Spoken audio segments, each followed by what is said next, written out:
यहाँ भाजपा में है। लेकिन इस बार का लोकसभा चुनाव जो है मुख्य मुद्दा राम मंदिर रहेगा। इसके अलावा कोई मुख्य मुद्दा नहीं, कोई मुद्दा नहीं रहेगा। लेकिन वर्तमान सांसद की कार्यशैली से सभी असंतुष्ट हैं, इसलिए स्थानीय जो अपने छत्तीसगढ़ियाँ हैं उनको आगे बढ़ाना चाहिए। अब्दुल रहमान जी ने कहा कि जो सोना महंत को हम लोग इस बार बाहरी प्रत्याशी मानते हैं, तो बाहरी प्रत्याशी तो है, उनकी निष्क्रियता तो है। अब कांग्रेस पार्टी अब तय करेगी कि स्थानीय में किसको दे। नमस्कार, मैं हूँ गेंदलाल शुक्ल और आप देख रहे हैं छत्तीसगढ़ का सबसे बड़ा डिजिटल प्लेटफॉर्म छत्तीसगढ़ तक। आज हम बात करेंगे लोकसभा चुनाव की, कोरबा लोकसभा क्षेत्र में राजनीतिक बिसात की, और हमारे साथ मौजूद हैं कोरबा के सीनियर एडवोकेट्स जिनसे हम बात करेंगे इस चुनाव के मुद्दों की। शर्मा जी, लोकसभा चुनाव करीब आ गया है। कोरबा लोकसभा क्षेत्र में कौन कौन से मुद्दे हो सकते हैं जो चुनाव को प्रभावित करेंगे? कोरबा में तो मुख्यतः जो ये है सड़क, बिजली और बेरोजगारी की समस्या है, वे महत्वपूर्ण मुद्दे हो सकते हैं। आप कितना सहमत हैं शर्मा जी से? शर्मा जी से सहमत तो हैं, लेकिन बेरोजगारी कोरबा में बाकी जगह की अपेक्षा कोरबा लोकसभा में बड़ा मुद्दा नहीं रहेगा, क्योंकि यहाँ बेरोजगारी कम है और यहाँ भाजपा में है कोरबा। कोरबा भाजपा में है, क्या कहते हैं आप? नहीं, वो तो सब अलग अलग पार्टी से बिलोंग करते हैं। लेकिन इस बार का लोकसभा चुनाव जो है मुख्य मुद्दा राम मंदिर रहेगा। इसके अलावा कोई मुख्य मुद्दा नहीं, कोई मुद्दा नहीं रहेगा। इसमें जो बेरोजगारी है, सड़क है, बिजली है, ये सब गौड़ हो जाएंगे। एकमात्र मुख्य मुद्दा सिर्फ राम मंदिर रहेगा। राम मंदिर प्रमुख मुद्दा होगा, क्या कहते हैं? राम मंदिर भी इस चुनाव में मुद्दा होगा? राम मंदिर भी एक मुद्दा रहेगा। साथ ही जो पॉल्यूशन है और जो स्थानीय व्यक्ति को यहाँ से प्रत्याशी बनाए जाने का है, ये सब भी रहेंगे उसमें। सड़क की स्थिति बहुत ही ज़्यादा खराब है, वो भी एक मुद्दा रहेगा। इस तरह से लोकसभा चुनाव में ये प्रमुख मुद्दे रहेंगे। बाहरी प्रत्याशी की बात आ रही है, ये बाहरी प्रत्याशी का क्या आशय हो सकता है? बाहरी प्रत्याशी से कोई संबंध व्यक्ति विशेष का नहीं है। और जो बात कही जा रही है कि राम मंदिर जो हमारे देश की एकदम वैश्विक मंदिर निर्मित हो गई है, वहाँ विदेशों से भी पर्यटक सब आ रहे हैं, उससे हमको विदेशी धन भी प्राप्त हो रही है।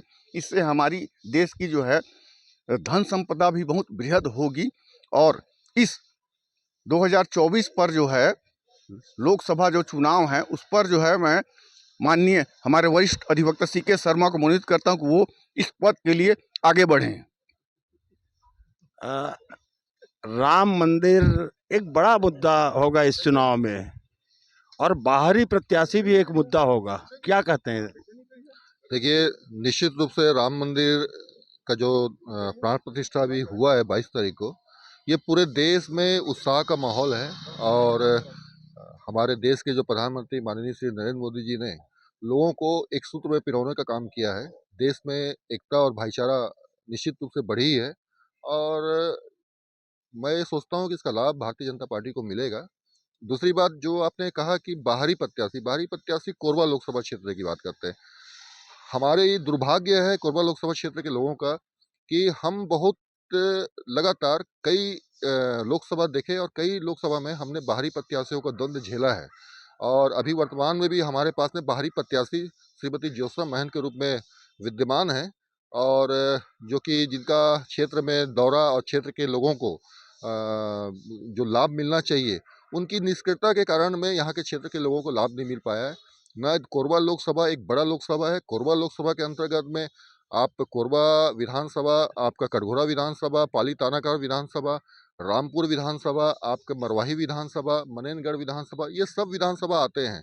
और आप देख रहे होंगे कि उनकी जो सक्रियता है वो पूरे 5 सालों में कहीं नहीं दिखी है।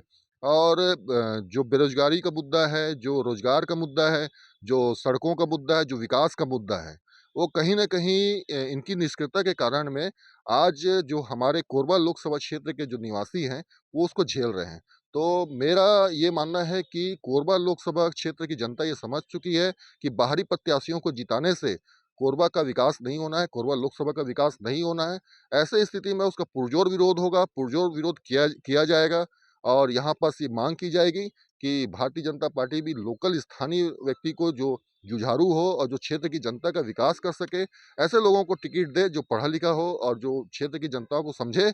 ऐसे आगे लाके ऐसे व्यक्तियों को टिकट मिलना चाहिए, चाहे किसी भी पार्टी का हो, चाहे बीजेपी का हो, चाहे कांग्रेस का हो, चाहे आम आदमी पार्टी का हो या जो भी यहाँ चुनाव लड़ेगी। तो उनको ये सब मुद्दों को ध्यान में रखते हुए लोकल प्रत्याशी को लाना चाहिए। लोकल प्रत्याशी की बात हो रही है, आपका क्या मानना है, क्या कहते हैं? लोकल प्रत्याशी तो बहुत अच्छी बात है, जो ज़मीन से जुड़े हुए हैं और जो ऐसे प्रत्याशी आएंगे तो निश्चित ही कोरबा का बहुत विकास होगा। और साथ साथ जो मुद्दे हैं बेरोजगारी के और प्रदूषण की समस्या जो आज तक हम लोग दंश झेल रहे हैं प्रदूषण से, वो सब बिल्कुल ही निश्चित रूप से अपना लोकल प्रत्याशी होने से वो सब चीज़ को समझते हैं और उस पे जो है कार्रवाई करेंगे और उसमें जो है आगे बढ़ेंगे उस क्षेत्र में। बाहरी प्रत्याशी का विरोध क्या लगता है? अभी कोरबा से कांग्रेस की सांसद श्रीमती ज्योत्सना महंत हैं, उन पर निष्क्रियता का आरोप लगा, उन पर लगा विकास विरोधी होने का आरोप। क्या लगता है कि स्थानीय प्रत्याशी प्राथमिकता होनी चाहिए? जी लोकसभा चुनाव में केंद्र सरकार की रीति नीति और उनके कार्यकुशलता को देखते हुए स्थानीय प्रत्याशी को ही टिकट मिलनी चाहिए और स्थानीय प्रत्याशी के साथ साथ जो क्षेत्रीय मुद्दे हैं उनको हाईलाइट करना चाहिए। लोकसभा चुनाव इसमें केंद्र की छवि स्पष्ट रूप से दिखनी चाहिए, लेकिन वर्तमान सांसद की कार्यशैली से सभी असंतुष्ट हैं, इसलिए स्थानीय जो अपने छत्तीसगढ़ियाँ हैं उनको आगे बढ़ाना चाहिए। छत्तीसगढ़ियों को आगे बढ़ाना चाहिए, तो क्या लगता है कोरबा में कौन छत्तीसगढ़िया है जो भाजपा का कैंडिडेट हो सकता है? शर्मा जी। यहाँ तो इसमें जो अभी तक वर्तमान में चल रहा है तो मुख्यतः छत्तीसगढ़िया विकास महतो जी हैं। छत्तीसगढ़िया विकास महतो। और कांग्रेस से? कांग्रेस से देखिए कौन आते हैं। जैसे अभी हमारे अब्दुल रहमान जी ने कहा कि ज्योत्सना महंत को हम लोग इस बार बाहरी प्रत्याशी मानते हैं, तो बाहरी प्रत्याशी तो है, उनकी निष्क्रियता तो है। अब कांग्रेस पार्टी अब तय करेगी कि स्थानीय में किसको दे, लेकिन ये बात जरूर है कि बाहरी प्रत्याशी का विरोध हो, चाहे भाजपा हो या कांग्रेस हो। बाहरी प्रत्याशी का विरोध होगा। लोकसभा के चुनाव में बाहरी कौन होते हैं? बाहरी वो होगा जो लोकसभा क्षेत्र से बाहर का हो। जो लोकसभा क्षेत्र में जैसे मनेनगढ़ का भी अगर कोई प्रत्याशी लड़ रहा है तो वो स्थानीय माना जाएगा। कोरिया से भी कोई लड़ रहा है तो वो स्थानीय माना जाएगा। तो इस तरह से जो है पाली का भी अगर कोई व्यक्ति लड़ेगा तो वो यहाँ का स्थानीय व्यक्ति माना जाएगा। तो इस तरह से स्थानीय व्यक्ति को अगर टिकट मिलती है तो निश्चित रूप से वो जो पार्टी न देख के जो है, अगर राम मंदिर का मुद्दा अगर उठा तो वो प्रत्याशी जो है प्रचंड मतों से विजयी होगा। राम मंदिर का फायदा किसको मिलेगा? भारतीय जनता पार्टी को इसका फायदा मिलेगा चुनाव में? बहुत ज़्यादा फायदा मिलेगा। राम मंदिर का जो प्राण प्रतिष्ठा हुआ है उसका बीजेपी को पूरे देश में फायदा होगा। क्यों मिलेगा फायदा? कारण क्या है इसके पीछे? क्योंकि अभी पूरे हिंदू जाग चुके हैं और जो सनातनी का विरोध हो रहा था वो सब एक हो गए हैं। सनातनी का जो विरोध हो रहा था उस विरोध के खिलाफ सनातनी खड़े हो गए हैं।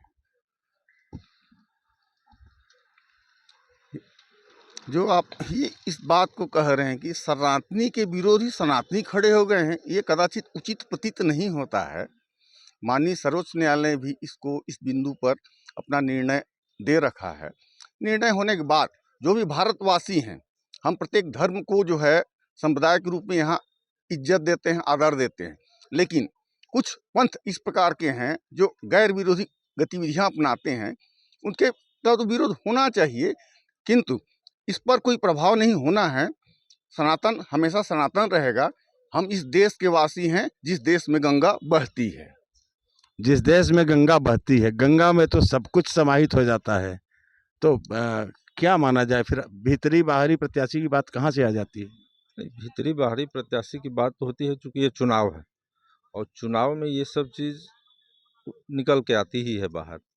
राम मंदिर बहुत बड़ी एक देश के लिए समस्या थी, जिसको इस सरकार ने बहुत ही खूबसूरती तरीके से माननीय सर्वोच्च न्यायालय के आदेशानुसार समाप्त कर दिया है। धारा 370 इस तरह से, और कई देश की जो जटिल समस्याएं थी उसको इस सरकार ने बड़ी ही खूबसूरती से बिना किसी दंगे फसाद या हो हल्ला के शांत कर दिया है। तो इसका लाभ भी भारतीय जनता पार्टी को अवश्य मिलेगा। बहुत से महत्वपूर्ण समस्याएं थी जो वादा किया था भाजपा ने, उसको अपने संकल्प पत्र के माध्यम से उसमें से प्रमुख समस्याएं समाप्त हो गई है, और जो समस्याएं हैं जो बच गए हैं वो आने वाले समय में उसको समाप्त करके भारत को विश्व गुरु बनाने की ओर अग्रसर होगा, ऐसी मेरी कामना है। भारत को विश्व गुरु बनाने की ओर अग्रसर होगा, इसका सीधा सा आशय यह है कि भारतीय जनता पार्टी का नेतृत्व। आपका क्या कहना है? भारत शुरू से विश्व गुरु है, रहेगा, और भारत पे जो भी क्रियाकलाप होता है वह विश्व उसका अनुसरण करता है। भारत जो है किसी राजनीति पार्टी से विश्व गुरु नहीं बन सकता। एक उसका विचार है, देश का हमारा एक संस्कृति है, हमारी सभ्यता है। वह सभ्यता और संस्कृति विश्व में आज से नहीं सदियों से फैलते रहा है। तो विश्व गुरु तो हम हैं। हमेशा हमारे यहाँ कोई भी कार्य होता है उसको विश्व देखता है और विश्व उसको देख के उसको अपनाता भी है। अभी के जो वर्तमान की जो स्थिति है, मैं कोरबा की बात करता हूँ। कोरबा में हमारा सांसद हमको ऐसा चाहिए जो हमारी कोरबा की समस्या को लेके लड़े, और चाहे वो केंद्र में उसकी सरकार रहे चाहे राज्य में रहे, लेकिन देश कोरबा के लोगों की जो समस्या उसके लिए लड़े। आपको क्या लगता है, अभी जो कांग्रेस की सांसद यहाँ पिछले 5 साल से हैं, ये कोरबा लोकसभा क्षेत्र की समस्याओं को लेकर संघर्ष करने में कहीं पिछड़ी हैं? बिल्कुल पिछड़ी है, क्योंकि हमारी कोरबा में औद्योगिक नगरी है। यहाँ पर की जो भी समस्या है उसके लिए हमारे कोरबा के सांसद के द्वारा 5 साल में एक भी ऐसा नहीं लगा कि उन्होंने कोई आंदोलन किया। कहीं पर उनको दिख ही नहीं रही हो कि कोरबा की समस्या के लिए आंदोलन कर रहे हैं। आज कोरबा से चलने वाली जितनी भी ट्रेनें हैं, आज सारी ट्रेनें लेट चल रही है। एक छोटी सी समस्या है कि हमारे ट्रेन की सुविधा भी हमको कोरबा के लोगों को नहीं मिल पा रहा है, और उसके लिए हमारी सांसद को आगे आके, क्योंकि वो तो विपक्ष की भी सरकार में कांग्रेस की वो सांसद है, उनको तो आगे आके संघर्ष करना था कि ताकि कोरबा से जो भी ट्रेनें चल रहा है सुचारू रूप से चले और अच्छी अच्छी सुविधाएं मिले। लेकिन दुर्भाग्य है कि हमारी सांसद जो उस मुद्दे में भी विफल रही है। और एक भी समस्या के लिए कि आज हम जो भी उद्योग हमारे कोरबा में तीव्र कारखाना दर्री में खुलने का जो चल रहा था वो बिल्कुल ठंडा पड़ा है, उसके लिए भी कोई उन्होंने प्रयास नहीं किया। मतलब लग ही नहीं रहा कि यहाँ तो कुछ हो रहा है। कोरबा की सांसद निष्क्रिय और विफल साबित हुई है, क्या कहना है? वो तो यहाँ के डेवलपमेंट से दिख रहा है भैया। पूरे 8 विधानसभा के अंतर्गत में एक लोकसभा बनता है। यहाँ इतना संसाधन कहीं और लोकसभा में नहीं है, फिर भी न यहाँ के फंड का उपयोग कर पा रहे हैं, न अपनी सक्रियता दिखा रही हैं। इसी कारण लोग आज पुरजोर विरोध कर रहे हैं, और स्थानीय सांसद की निष्क्रियता के कारण ही आप सब हम लोग भुगत रहे हैं, चाहे वो बेरोजगारी का मुद्दा रहे, चाहे स्थानीय रोजगारों को यहाँ के औद्योगिक संयंत्र में रोजगार देने की बात रहे। कांग्रेस की सांसद 5 सालों में क्षेत्र के विकास के मामले में पूरी तरह से निष्क्रिय और विफल साबित हुई हैं। क्या कहना है आपका? कांग्रेस सांसद की सक्रियता को लेकर क्या बोलते हैं? सक्रिय, ये सवाल सोचनीय है जनता के लिए कि सक्रिय है कि निष्क्रिय है। अभी तक तो ये सक्रिय कहीं दिखी नहीं है, निष्क्रिय है। कहीं पे भी हमको कोई इनकी ओर से ऐसा कोई वक्तव्य या ऐसा कोई कार्य नहीं दिखा है कि ये सक्रिय हों। इनको तो खोजना पड़ रहा है हमको कि सांसद हैं भी कोरबा में। अभी क्या लगता है आपको? लगता है कि यहाँ से किस पार्टी की जीत होगी? अब ये तो समय बताएगा। कोरबा लोकसभा क्षेत्र में भारतीय जनता पार्टी और कांग्रेस में मुख्य रूप से मुकाबला होगा। अंतिम परिणाम बताइए, जीत किसकी होगी? भारतीय जनता पार्टी की। आ, भारतीय जनता पार्टी की जीत होगी कोरबा लोकसभा क्षेत्र से, क्या कहना है आपका? एकदम सही है, प्रचंड मतों से जीत होगी इस बार, बहुत विशाल जीत होगी इस बार, पूरे देश में होगी, कोरबा छोड़िए पूरे देश में इस बार 404 पार। कोरबा के साथ साथ पूरे देश में भाजपा की प्रचंड जीत होगी, क्या कहते हैं?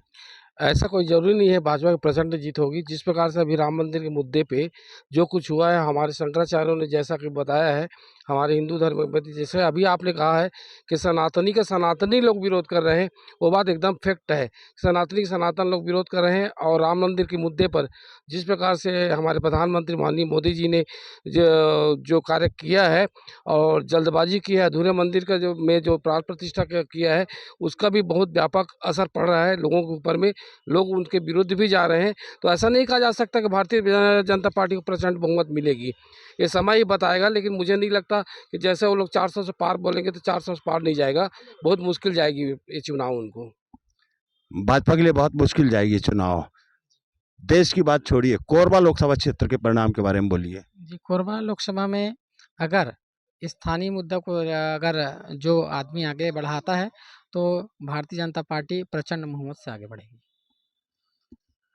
हमने देखा कि कोरबा लोकसभा क्षेत्र को लेकर समस्याएं कोई बहुत अधिक नहीं हैं, लेकिन लोग चाहते हैं कि प्रत्याशी स्थानीय हो, और स्थानीय प्रत्याशी होने के साथ साथ यह भी तय होगा कि अयोध्या के राम मंदिर में जो प्राण प्रतिष्ठा समारोह 22 जनवरी को हुआ है, उसका भी इस चुनाव पर व्यापक असर होगा और भारतीय जनता पार्टी की जीत की संभावना अधिकांश अधिवक्ताओं ने व्यक्त की है।